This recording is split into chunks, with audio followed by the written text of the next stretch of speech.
شروع اللہ کے نام کے ساتھ جو بڑا مہربان نہایت رحم کرنے والا ہے۔ شجرہ نسب۔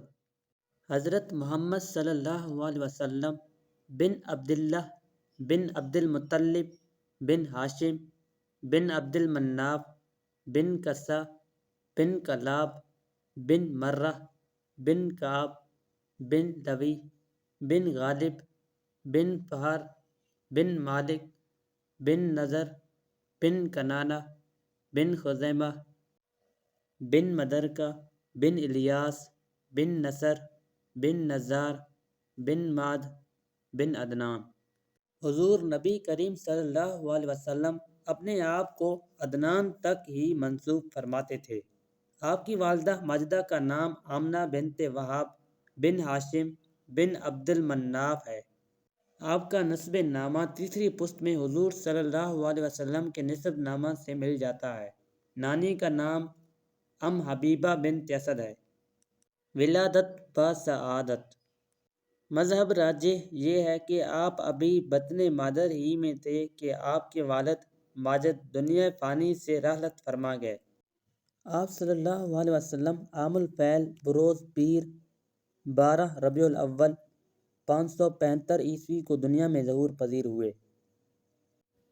حضرت آدم علیہ السلام سے آپ تک 6113 برس کا فاصلہ ہے۔ ایام رضاعت اور یتیمی۔ آپ کو آپ کی والدہ سمیت 8 عورتوں نے دودھ پلایا۔ والدہ ماجدہ حضرت آمنہ، صوبیہ مولات ابی لہب، خولہ بنت مضر، پھر ایک عورت غیر حلیمہ نے بھی 3 اور عورتوں نے جن کا نام عاتقہ تھا، پھر حلیمہ سعدیہ نے۔ والدہ ماجدہ کے 7 روز، صوبیہ کے 8 روز، بیچ کی عورتوں کا حال معلوم نہیں۔ جب حضرت حلیمہ رضی اللہ تعالی عنہا آپ صلی اللہ علیہ وسلم کو لے کر گئیں تو آپ کم و بیش 1 ماہ کے تھے۔ جب عمر مبارک 2 برس کی ہوئی، حلیمہ آپ کو مکہ مکرمہ میں لائی اور حضرت آمنہ سے کہا اگر آپ ان کو چند دن اور میرے پاس چھوڑ دیں تو ان کے قوی خوب مضبوط ہو جائیں گے۔ دیگر یہ کہ آج کل مکہ میں وبا بھی ہے، اگر میرے پاس رہیں گے تو مکہ کی وبا سے بھی محفوظ رہنے کا ظن غالب ہے اور یہاں رہنے میں مبتلا وبا ہو جانے کا اندیشہ ہے۔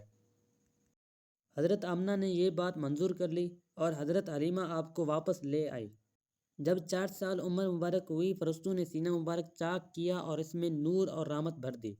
اس واقعہ کو حضرت حلیمہ کے بیٹوں نے دیکھ کر اپنی ماں سے جا کر کہا جس سے وہ ڈر گئے اور آپ کی والدہ کے پاس پہنچا دیا۔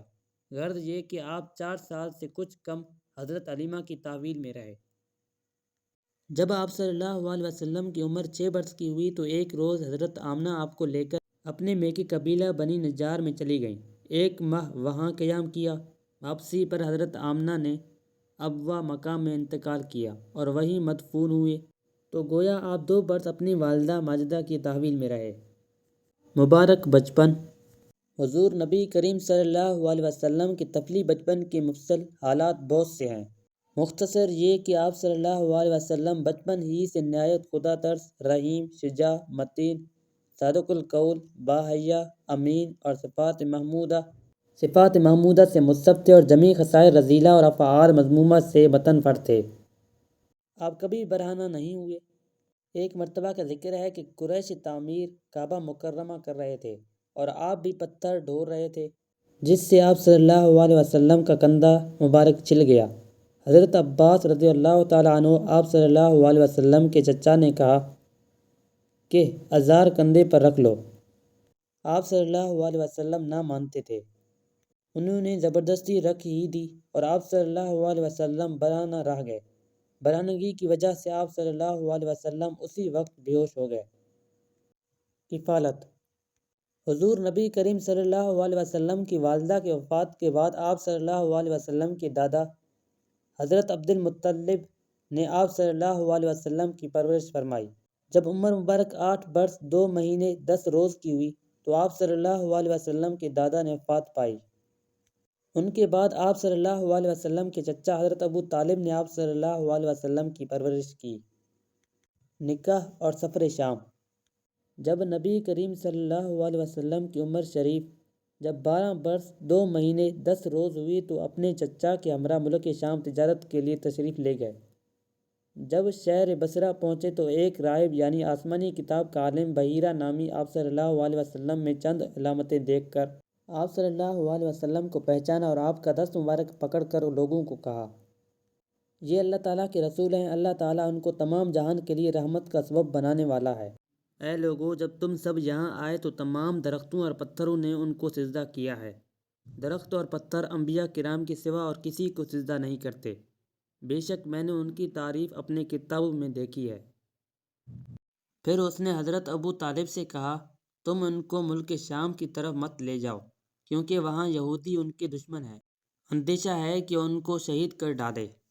یہ سن کر حضرت ابو طالب نے آپ کو وہاں سے مکہ مکرمہ کو روانہ کر دیا۔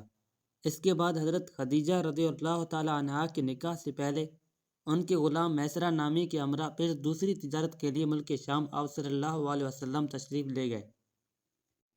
جب ملک شام میں پہنچے تو ایک راہب کی عبادت خانے کے پاس ایک درخت کے نیچے اترے۔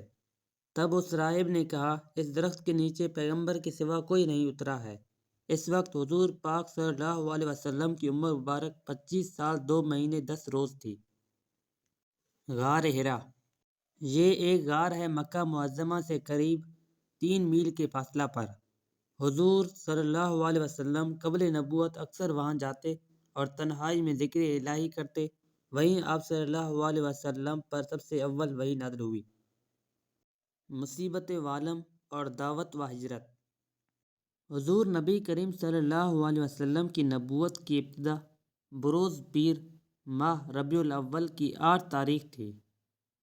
اس کے بعد اعلانیہ اللہ تعالیٰ کے حکموں کو ظاہر کرنے لگے اور اس کے پیغام پہنچانے لگے اور اپنی قوم کی بہت خیر خواہی کرنے لگے، تو مکہ والے کمال نادانی سے آپ صلی اللہ علیہ وسلم کی ایذا کے ڈرے ہوئے، یہاں تک کہ آپ صلی اللہ علیہ وسلم اہل بیت کے ہمراہ شعب ابی طالب میں محور ہوئے۔ وہاں پر کچھ کم 3 سال تک رہے۔ وصال با کمال۔ آیت الیوم اکملت لکم دینکم نازل ہوئی۔ اس کے نازل ہونے کے بعد 80 دن بعد حضور صلی اللہ علیہ وسلم اس دنیا میں تشریف فرما ہوئے۔ پھر آیت واتقوا یوما ترجعون فیہ الی اللہ ثم توفی کل نفس ما کسبت وہم لا یظلمون۔ اس کے بعد حضور صلی اللہ علیہ وسلم 21 روز یا 7 روز تشریف فرما رہے۔ اس سورہ مبارکہ کے نازل ہونے کے بعد صحابہ کرام نے سمجھ لیا تھا کہ دین کا عمل تمام ہو گیا، تو اب حضور نبی کریم صلی اللہ علیہ وسلم دنیا میں زیادہ تشریف نہ رکھیں گے۔ چنانچہ حضرت عمر رضی اللہ تعالی عنہ یہ سورہ سن کر روئے۔ اس سورہ کے نازل ہونے کے بعد حضور سید عالم صلی اللہ علیہ وسلم نے خطبہ میں فرمایا، ایک بندہ کو اللہ تعالیٰ نے اختیار دیا کہ چاہے دنیا میں رہے چاہے اس کی لقا قبول فرمائے۔ اس بندہ نے لقا الہی اختیار کی تھی۔ یہ سن کر حضرت ابوبکر صدیق رضی اللہ تعالیٰ عنہ نے عرض کیا، یا رسول اللہ، آپ پر ہماری جانیں، ہمارے مال، ہمارے آبا، ہماری اولادیں سب قربان۔ اس کے بعد حضور صلی اللہ علیہ وسلم نے اپنے صحابہ کرام رضی اللہ تعالیٰ عنہ کو جمع کر کے ان کے حق میں دعائے خیر فرمائی۔